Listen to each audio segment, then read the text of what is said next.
درس قرآن شروع ہونے والا ہے، برائے مہربانی موبائل فون بند کر دیجئے، شکریہ۔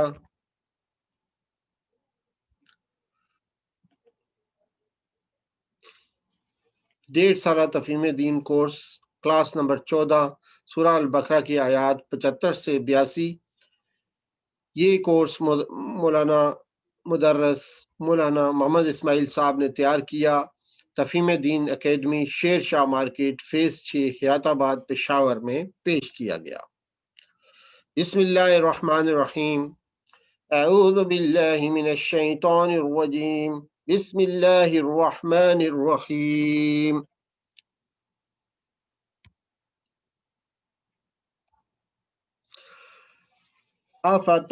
افتطمعون ان يؤمنوا لكم وقد كان فريق منهم يسمعون كلام الله ثم يحرفونه من بعد ما أكلوه وهم يعلمون۔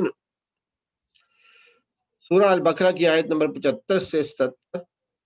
صحابہ کرام کا خیال تھا کہ یہود جلد اسلام کی دعوت قبول کر لیں گے، اس لیے کہ یہ لوگ وہی الہی تسلیم کرنے والوں میں سے ہیں، لیکن حق سے بغض کے بنا پر وہ اسلام کی طرف مائل نہ ہو سکے اور مخالفت پر کمر بستہ ہو گئے۔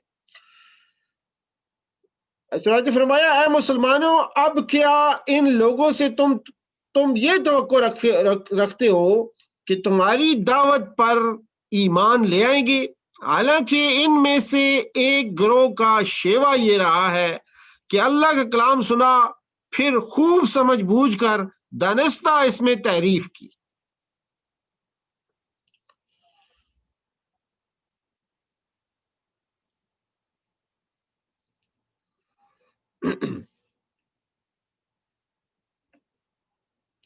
ان آیات میں اس بات کی وضاحت کی گئی ہے اور مسلمانوں کے دلوں میں یہود کے بارے میں جو اس نے ظن تھا اس پر پردہ چاہ کیا گیا ہے۔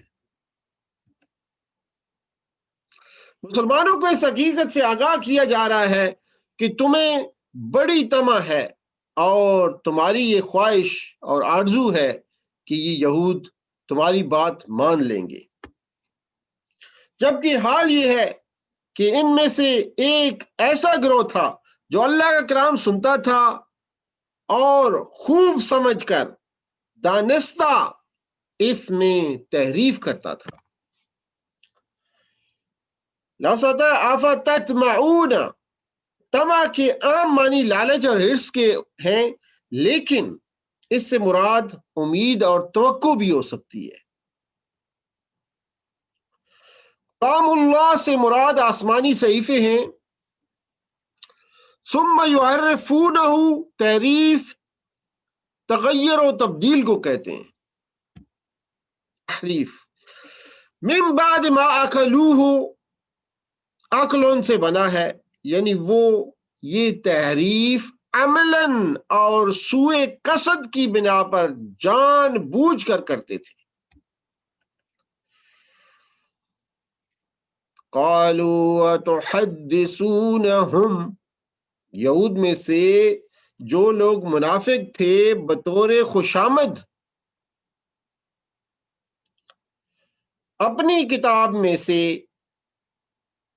پیغمبر آخر الزمان کی باتیں مسلمانوں سے بیان کرتے تھے، دوسرے لوگ ان میں سے ان کو اس بات پر ملامت کرتے کہ اپنی کتاب کی سند ان کے ہاتھ میں کیوں دیتے ہو؟ کیا تم نہیں جانتے کہ مسلمان تمہارے پروردگار کے آگے تمہارے خبر دی ہوئی باتوں سے تم پر الزام قائم کریں گے کہ پیغمبر آخر زمان کو سچ جان کر بھی ایمان نہ لائے اور تم کو لاجواب ہونا پڑے گا۔ چنانچہ فرمایا، افتطمعون ان یؤمنوا لکم وقد کان فریق منهم يسمعون کلام اللہ ثم یحرفونہ من بعد ما اکلوه وهم يعلمون۔ وَإِذَا لَقُوا الَّذِينَ آمَنُوا قَالُوا آمَنَّا وَإِذَا خَلَا بَعْضُهُمْ إِلَى بَعْضٍ قَالُوا أَتُحَدِّثُونَهُمْ بما فتح الله عليكم ليحاجوكم به عند ربكم أفلا تعقلون أولا يعلمون أن الله يعلم ما يسرون وما يعلنون.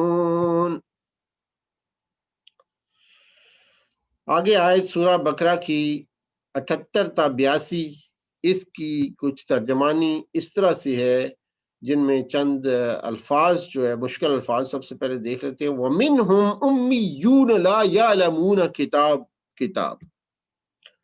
سابقہ آیات میں علماء یہود کا ذکر تھا جو تورات میں تحریف و تبدیل سے کام لیتے تھے. اس آیت میں ان کی تقلید کرنے والے عوام کا ذکر ہے کہ یہ بھی گمراہی میں ان کے ساتھ برابر شریک ہیں.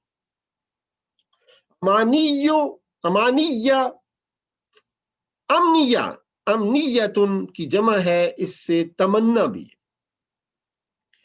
یہاں اس کے معنی جھوٹ گڑھ لینے کے ہیں. امانیہ. ویل عظیم ہلاکت اور تباہی اور عذاب، اس لفظ میں انتہائی درجے کی وعید اور تہدید پائی جاتی ہے. معدودۃ عدد سے ہے، یعنی صرف چند گنے چنے دن ہی دوزخ میں رہیں گے.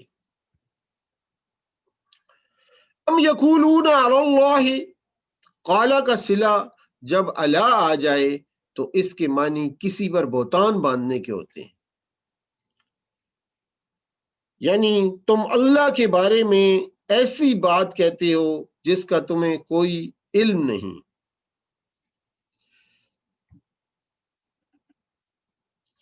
خطیئتن خطا سے ہے.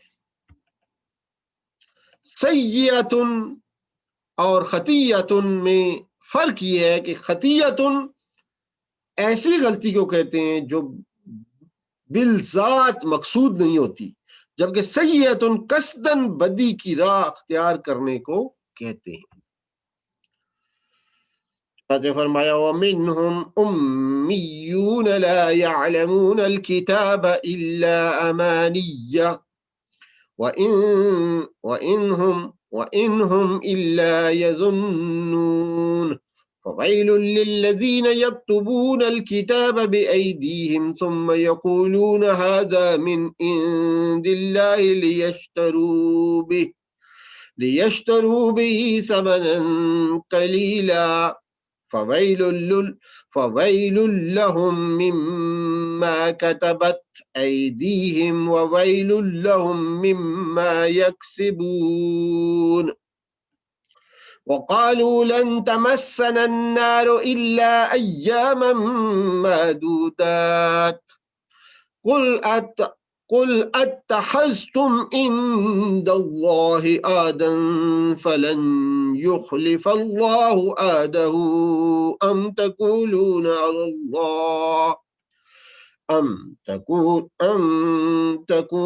على الله ما لا تعلمون.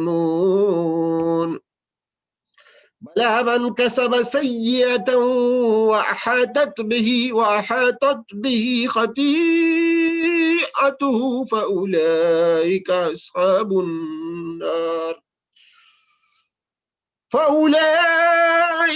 أصحاب النار هم فيها خالدون. والذين آمنوا وعملوا الصالحات أولئك أصحاب الجنة هم فيها خالدون. صدق اللہ العظیم.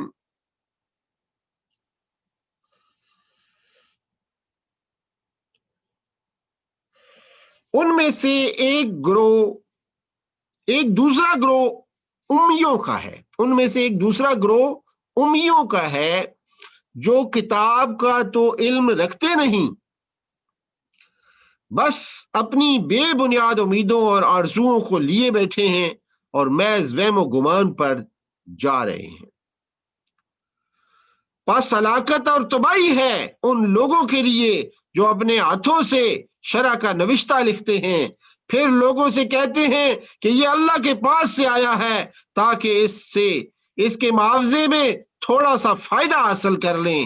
ان کے ہاتھوں کا لکھا بھی ان کے لیے تباہی کا سامان ہے، اور ان کی یہ کمائی بھی ان کے لیے موجب ہلاکت ہے۔ وہ کہتے ہیں کہ دوزخ کی آگ ہمیں ہرگز چھونے والی نہیں ہے الا یہ کہ چند روز کی سزا مل جائے تو مل جائے۔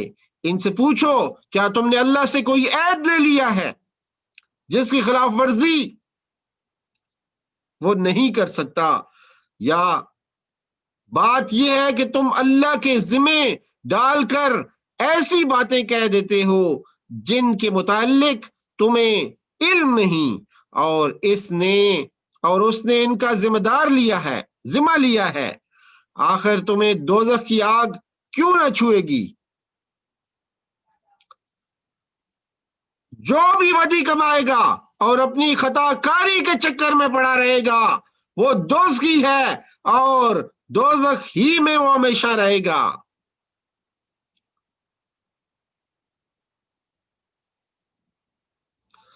اور جو لوگ اللہ پر ایمان لائیں گے اور نیک عمل کریں گے وہی جنتی ہیں، اور جنت میں وہ ہمیشہ رہیں گے۔